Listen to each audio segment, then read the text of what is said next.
नमस्कार मित्रांनो, मी विनायक आंबेकर आणि तुम्ही पाहताय नवभारत 2047 यूट्यूब चॅनल। मित्रांनो, मंगळवार दिनांक 7 जानेवारी 2025 रोजी केंद्र सरकारच्या सांख्यिकी मंत्रालयानं चालू वर्षाच्या म्हणजेच 2024-25 या आर्थिक वर्षाच्या GDPचा अग्रिम अंदाज म्हणजेच ॲडव्हान्स एस्टिमेट्स प्रसिद्ध केले आहेत। मागील काही वर्षांच्या तुलनेत या वर्षाचा विकास दर म्हणजे GDP ग्रोथ रेट थोड्या कमी दरानं होण्याचा अंदाज समोर आल्यानं स्वाभाविकच त्या आधारे उलटसुलट चर्चा आणि टीका सुरू झाली। त्याबाबतची सटीक माहिती देणारा हा व्हिडिओ आहे। भारताची अर्थव्यवस्था मजबूत आणि प्रगतीपथावरच। मित्रांनो, व्हिडिओ कृपया संपूर्ण पहा आणि मगच भारतीय अर्थव्यवस्थेबाबतचं आपलं मत बनवा। मित्रांनो, सन 2024-25 ची भारताची GDP ग्रोथ ही 6.4% दरानं होईल असा अंदाज सांख्यिकी मंत्रालयानं दिलेला आहे। ही GDP ग्रोथ आर्थिक वर्ष 2023-24 मध्ये 8.2% दराने झालेली होती।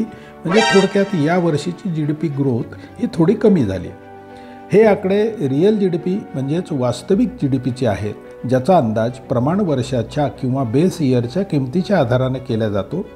थोडक्यात या आकड्यात भाववाढीमुळे फुगलेली उत्पादनांची किंमत धरलेली नसते, त्यामुळे हे आकडे भारतीय अर्थव्यवस्थेत झालेली खरी वाढ दर्शवतात अशी माहिती सांख्यिकी मंत्रालयानं दिलेली आहे। आता या बातमीमधल्या सकारात्मक म्हणजे चांगल्या गोष्टी प्रथम ऐका। कोरोनाच्या भीषण संकटानंतर भारताची अर्थव्यवस्था ही जगातल्या सर्व अर्थव्यवस्थांमधील वेगानं वाढणारी अर्थव्यवस्था बनली आहे। तो मान 2024-25 मध्ये देखील भारतानं कायम राखलेला आहे। वर्ल्ड बँकेच्या जागतिक अर्थव्यवस्थेच्या GDP ग्रोथचा यावर्षीचा अंदाज 2.6% आहे। त्यामुळे भारताचा GDP ग्रोथ रेट हा त्यापेक्षा कितीतरी जास्त आहे।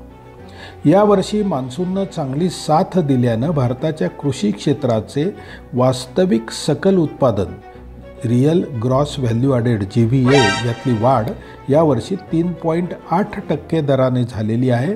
गेल्या वर्षी खराब मान्सूनमुळे ही वाढ फक्त 1.4% दरानं झालेली होती। बांधकाम क्षेत्रातील वास्तविक सकल उत्पादन म्हणजे रियल GVA 8.6% दराने, तर आर्थिक व्यावसायिक सेवांच्या क्षेत्रातील वास्तविक सकल उत्पादन रियल GVA 7.3% दरानं वाढलेलं आहे। अर्थव्यवस्थेच्या दृष्टीने महत्त्वाचा ठरणाऱ्या खाजगी उपभोगाच्या खर्चाच्या अंतिम आकड्यात, ज्याला PFCE असं म्हणतात, स्थिर किमतीच्या आधारावर 7.3% वाढ झालेली आहे। गेल्या वर्षी ही वाढ फक्त 4% एवढीच होती। सकल राष्ट्रीय उत्पादनात म्हणजे GDP मध्ये PFCEचा हिस्सा 60% एवढा असतो आणि तो उत्पादन वाढीच्या मोजमापाचा सर्वात महत्त्वाचा भाग आहे, हे विशेष करून लक्षात घ्या। डॉलरचा सध्याचा विनिमय दर हा 85 रुपये एवढा गृहीत धरला तर मार्च 2025 पर्यंत भारताचं सकल राष्ट्रीय उत्पादन GDP हे 324 लाख कोटी रुपये म्हणजे 3.8 ट्रिलियन डॉलर्स एवढं होणार आहे। भारताची अर्थव्यवस्था सध्याच्या दरानं विकसित होत राहिली तरी भारताचं 5 ट्रिलियन डॉलरची अर्थव्यवस्था बनण्याचं स्वप्न 2027 पर्यंत नक्की पूर्ण होऊ शकणार आहे। भारतीय अर्थव्यवस्था ही एक मजबूत अर्थव्यवस्था आहे, यावर सर्व जागतिक आर्थिक संघटनांनी, ज्याच्यामध्ये international monetary fund, world bank, युरोचा आर्थिक विभाग तसेच सर्व जागतिक स्तरावरच्या रेटिंग एजन्सीजनी एकवाक्यता दर्शवली आहे आणि ती कायम आहे। मित्रांनो, आता प्रसार माध्यमातून या GDP ग्रोथ रेटवरून भारतीय अर्थव्यवस्थेवर करण्यात येणाऱ्या ज्या टीका आहेत त्या पण ऐका। मोदींनी भारताला 2047 पर्यंत विकसित देश म्हणजे डेव्हलप नेशन बनवण्याचा जो प्रयत्न चालवलेला आहे, त्यासाठी भारताचा विकास दर किमान 8.5% प्रतिवर्षी किंवा विकासाचा compounded annual growth rate CAGR 8.5% असणं आवश्यक आहे। त्यामुळे आता ही GDP ग्रोथ रेट कमी झाला म्हणजे भारत विकसित राष्ट्र बनणं अशक्य आहे, असं मत अनेक अर्थतज्ञ जोरजोरात मांडत आहेत।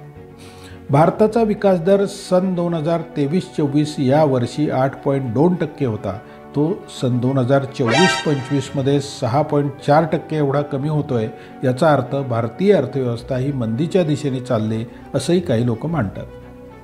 Gross fix capital formation GFCF म्हणजे थोडक्यात शासनानं इन्फ्रास्ट्रक्चर विकासावर केलेला खर्च हा यावर्षी 6.4% दरांनी वाढण्याचा अंदाज आहे. हा खर्च 2024मध्ये 23-24मध्ये 9% दरानं वाढलेला होता. याचाच अर्थ शासनाने इन्फ्रास्ट्रक्चर विकासावर कमी खर्च या वर्षात केलेला आहे. देशात महागाई वाढलेली आहे आणि महागाईच्या दरावर नियंत्रण मिळवण्यात सरकारला अपयश आलेलं आहे. अशा प्रकारच्या अनेक टीका सध्या वेगवेगळे लोक करत आहेत. मित्रांनो, आपल्या देशात जे मोदी विरोधक कायम मोदींवर टीका करण्याची संधी शोधत असतात त्यांना भारताचा विकास दर गेल्या वर्षाच्या तुलनेत कमी झाला ही आयती संधीच मिळालेली आहे. त्यामुळे सर्वसामान्य जनतेला भ्रमित करण्यासाठी तोंडाला येईल ते बोलण्याची जणू त्यांच्यात स्पर्धाच लागलेली आहे. मात्र मित्रांनो, या टीकांकडे लक्ष देण्याचं किंवा त्या ऐकून काळजी करण्याचं काहीच कारण नाही. कारण यावर्षी भारतीय अर्थव्यवस्थेची गती थोडीशी मंदावण्याची कारणं जी आहेत ती वेगळीच आहेत आणि ती आता ऐका आणि त्याचा परिणाम देखील समजून घ्या. भारताची अर्थव्यवस्था कोरोना महामारीच्या काळात म्हणजे आर्थिक वर्ष 2020-21मध्ये 5.8% उणे एवढी खालावलेली होती. मात्र मोदी सरकारच्या उत्तम आर्थिक व्यवस्थापनामुळे रियल म्हणजे वास्तविक GDP टर्ममध्ये सन 2021-22मध्ये 9.7% दराने, 2022-23मध्ये 60% दराने, 2023-24मध्ये 8.2% दराने ती वाढली होती. या दरामागचा कळीचा मुद्दा वाढीचा दर निश्चित करताना तो आधीच्या वर्षाच्या GDPच्या तुलनेत दाखवला जातो. त्यामुळे आधीच्या वर्षात GDP जास्त असेल आणि पुढच्या वर्षात GDP थोडा कमी झाला तर विकास दर फार कमी दिसतो. सन 2024-25मधल्या पहिल्या तिमाहीत आचारसंहितेमुळे रखडलेली इन्फ्रा विकास कामं आणि त्यामुळे शासनाचा झालेला कमी खर्च हा या वर्षीचा GDP कमी होण्याचं महत्त्वाचं कारण आहे. आता कोणत्याही देशाच्या अर्थव्यवस्थेचा वेग हा कमी जास्त होणारा आणि सिक्लिकल नेचरचा असतो. महागाई, बेरोजगारी, नैसर्गिक संकट याच्यावर केलेल्या शासकीय धोरणांचा आणि उपाययोजनांचा परिणाम लगेच दिसून येत नाही. त्याला काही काळ द्यावा लागतो. त्यामुळे प्रतिवर्ष समान किंवा वाढता विकास दर असू शकत नाही. तो आलेले प्रसंग आणि त्यावर केलेले उपाय यांच्यानुसार कमी जास्त होत राहतो. मित्रांनो, मोदींनी भारताला 2047पर्यंत विकसित देश म्हणजे डेव्हलप्ड नेशन बनवण्याचा उत्तम रोडमॅप बनवलेला आहे. कोणताही विकसित देश आपण पाहिला तर त्या देशात ज्या उच्च दर्जाचं सार्वजनिक इन्फ्रास्ट्रक्चर पब्लिक इन्फ्रास्ट्रक्चर असतं त्या प्रकारचं इन्फ्रास्ट्रक्चर गेले 10 वर्ष ते आपल्या देशात सातत्यानं बनवत आहे. मात्र विकसित देशातलं मनुष्यबळ ह्युमन कॅपिटल हे तंत्रशिक्षित, रोजगारक्षम आणि रोजगार प्रवण असणं आवश्यक आहे. त्यासाठी आपण सर्व नागरिकांनी त्यांना साथ दिली पाहिजे. मात्र जातीजातीमध्ये संघर्ष घडवून आणून निवडणुका जिंकण्याची स्वप्न पाहणारे राजकीय नेते हा त्यातला आपल्या देशातला मोठा अडसर आहे.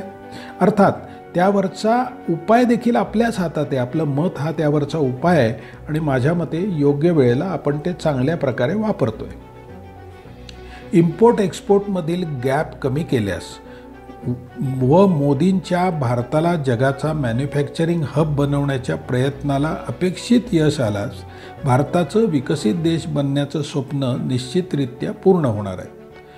मोदींनी यासाठी भारताची इंधनाची वाढती गरज भागवण्यासाठी रिन्युएबल आणि ग्रीन एनर्जी उत्पादन वाढवण्यावर भर दिलेला आहे. इथेनॉल, CNG यासारखे पर्यायी इंधन सोर्स वाढवलेले आहेत. त्यामुळे भारताची क्रूड ऑइल इम्पोर्ट कमी होतं आहे. एक्सपोर्ट फ्रंटवर मोदी अनेक प्रयोग करत आहेत. उदाहरण म्हणून एक सांगतो, त्यांनी डिफेन्स उद्योगात आत्मनिर्भरता आणून डिफेन्स इक्विपमेंटचा इम्पोर्ट कमी केला आहे आणि त्याचबरोबरीने डिफेन्स सामग्रीचा एक्सपोर्ट जो आहे तो गेले काही वर्षात 2000 कोटीवरून 21,000 कोटीवर नेला आहे. आता ह्या उदाहरणाप्रमाणेच अनेक फ्रंटवर मोदी त्यांचं जो प्लॅन आहे त्यानुसार मार्गक्रमण करत आहेत. त्यामुळे मोदी त्यांच्या प्लॅनवर उत्तम मार्गक्रमण करत आहेत आणि ते भारताला डेव्हलप नेशन बनवण्यात नक्की यशस्वी होणार आहेत याची खात्री बाळगा. आता देशातली वाढती महागाई नियंत्रित करण्याचं काम हे मूलतः रिझर्व्ह बँकेचं असतं.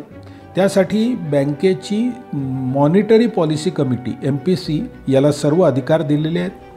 त्या समितीत फक्त अर्थतज्ज्ञांचा समावेश केलेला आहे आणि त्यांना पूर्ण निर्णय स्वातंत्र्य मोदी सरकारनं दिलेले आहे.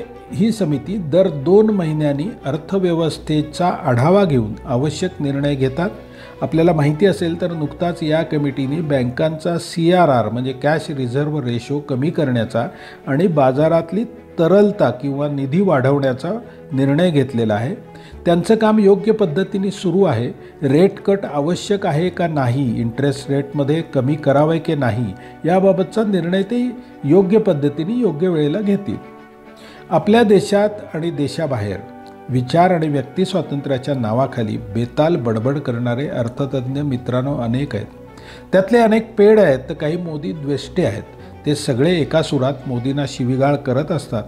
त्यांना 10 वर्षानंतर मोदींना नाव ठेवण्याची अधिकृत संधी मिळाली, त्यामुळे ते टोकाची विधानं करत सुटलेले आहेत. चुकीचा संदर्भ देऊन देशाची अर्थव्यवस्था कशी धोक्यात आहे हे सांगण्याचा ते वारंवार प्रयत्न करत आहेत.